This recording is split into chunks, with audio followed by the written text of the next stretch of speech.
Tell me a little bit about Isaac Briggs. We saw you're a CIA operative and you've been rescued by Sam, but dig a little deeper if you could. Initially what happens is I get picked to be on the team by Anna Rimsdottir, and she brings me on to 4th Echelon.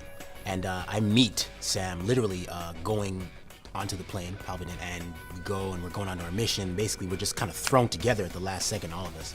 And the dynamics in the beginning with me and Sam Fisher is that, you know, he doesn't really want anybody else. He's the guy. I can do all this. I don't really need anybody else, especially not this hotshot rookie coming in and think he can take over my shine or even help me do anything. I don't need it. You're going in alone? It's nothing personal. We had some bumps in Benghazi. I want you on the chopper for extraction. We know that there's a compelling relationship between Sam and Grim. You talk about how you kind of get thrown in and you're probably a bit of a middleman in that sense. Talk about your relationship with Grim. She's probably the person that I'm closest to on everything, on the missions, on the team. And the reason being is because 1, she picked me.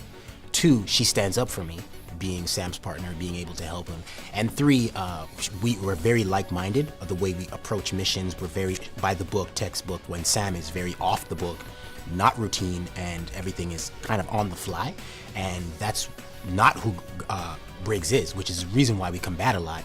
And if you notice, this is the reason why Anna and Sam combat a lot.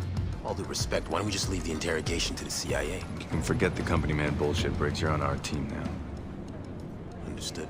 Talk to me about some of the qualities of Briggs that the gamers are going to appeal to. I think the main thing they'll like about it is that it gives them another person to play with other than always seeing things through the eyes of Sam. And it's like you kind of know the level that you'll expect with Sam on how he approaches things, but it's like this new factor is that, okay, he has a sidekick now? And okay, well, what kind of person is he, and what does he bring to the table, and what kind of skills does he have?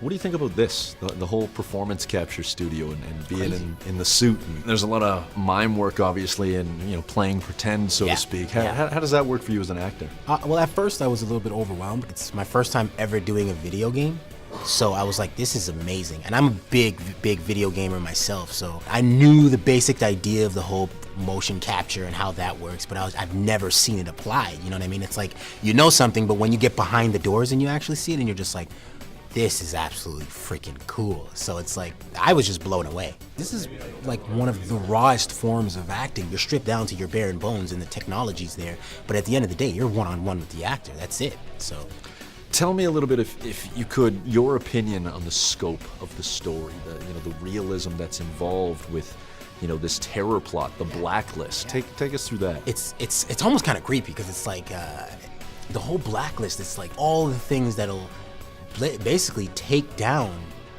the entire American infrastructure, the entire American economy.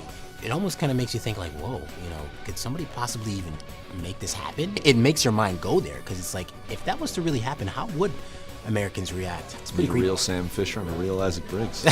Exactly. They're probably out there somewhere. Hope so. You burned every intelligence contact you've got.